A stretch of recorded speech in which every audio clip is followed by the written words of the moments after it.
మన పెద్దలు పవన్ కళ్యాణ్ గారు, సత్యకుమార్ గారు, లక్ష్మీపురి గారు, బాలశౌరి గారు, మండలి బుద్ధిప్రసాద్ గారు, ఎంఎస్క విజయ్ కుమార్ గారు.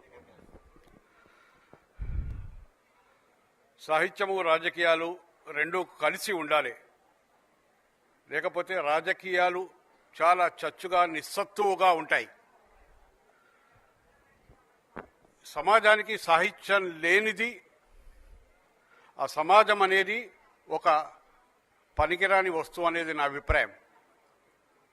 ఒక నన్నయ్య లేకపోతే మన్మసిద్ధి, రాజరాజ నరేంద్రుడు ఇట్లాంటి వాళ్ళు వెలుగులోకి వచ్చేవాళ్ళు కారు.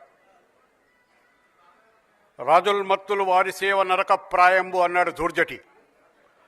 అయినప్పటికీ కూడా వాళ్ళు రాజస్థానాల్లో పనిచేసినందువల్ల ఆ రాజులకు విలువ వచ్చింది. సాహిత్యంలో రాజకీయాలు ఎంత ఇంపార్టెంట్ పాత్ర పోషిస్తాయో రాజకీయాలపై కూడా సాహిత్యం అంతే ప్రభావం చూపించాలనే అభిప్రాయం. సాహిత్యాన్ని రాజకీయాలని వదలకుండా పుస్తకాలను ప్రేమిస్తూ ఒక కళా తల్లి ముద్దుబిడ్డగా పవన్ కళ్యాణ్ గారు ఉన్నందువల్లే ఇవాళ ఆ సాహిత్యానికి ఒక విలువ వచ్చిందని నా అభిప్రాయం. లేకపోతే పుస్తకాలు ఎన్నో అచ్చవుతుంటాయి, అవి ప్రింట్ అవుతుంటాయి. వాటికి వాల్యూ రావాలంటే ఇలాంటి రాజకీయ నాయకుల అండదండలు చాలా అవసరం. కుప్పిలి పద్మ గారు నా అనువాదం గురించి, పుస్తకం గురించి చెప్పారు.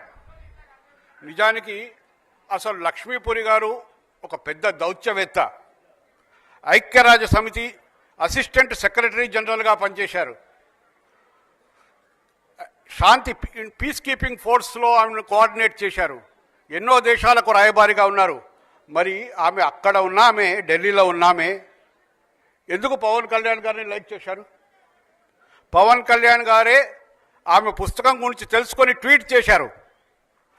ఆ పుస్తకాన్ని తెలుగులో అనువదించి పవన్ కళ్యాణ్ గారి చేత ఆవిష్కరింపజేయాలని ఆమె భావించారు. దట్ మీన్స్ ఇద్దరి వాల్యూ ఒకళ్ళకొకళ్ళు గుర్తించారనేది, దానివల్ల ఇద్దరి వాల్యూ విపరీతంగా పెరిగిందనేది నా అభిప్రాయం.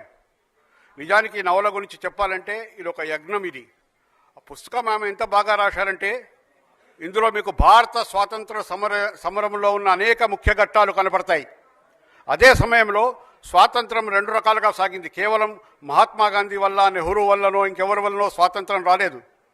స్వాతంత్ర పోరాటంలో ఎంతోమంది ప్రాణాలు అర్పించారు.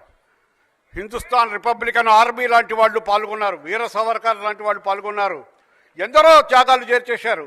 సో వాటి గురించి కూడా చంద్రశేఖర్ ఆజాద్ లాంటి వాళ్ళు పాల్గొన్నారు, మదన్ మోహన్ మాలవ్య లాంటి వాళ్ళు ఉన్నారు, అనీ బిసెంట్ లాంటి వాళ్ళు ఉన్నారు. ఆ చారిత్రక పురుషులందరూ, ఈ చారిత్రక స్త్రీలందరూ ఈ పుస్తకంలో మనకు గోచరిస్తారు. వాటి మధ్య ఒక మాలతి గురు అనే ఇద్దరు వ్యక్తుల ప్రేమల సంబంధాలను కూడా ఆవిడ అద్భుతంగా చిత్రించారు. అది ఎంత కమనీయమైన కావ్య ఘట్టం అంటే అందులో ఒక చరిత్ర ఉంటుంది, అందులో ఒక శృంగారం ఉంటుంది, అందులో ఒక సహజమైన మానవ విలువలు ఉంటాయి, అందులో రాజకీయాలు ఉంటాయి, మన స్వాతంత్ర పోరాటం ఉంటుంది. నిజానికి ఒక గొప్ప సినిమా తీయదగ్గ నవల. బహుశా పవన్ కళ్యాణ్ గారిని దృష్టిలో ఉంచుకొని ఈ నవల రాశారేమో నాకు అనిపిస్తుంది. సో ఈ అద్భుతమైన నవలను నిజంగా మన కళ్ళ ముందు ఆవిష్కరించే అవకాశం కల్పించాలని పవన్ కళ్యాణ్ గారిని కోరుతూ నేను ముగిస్తున్నాను. Thank you.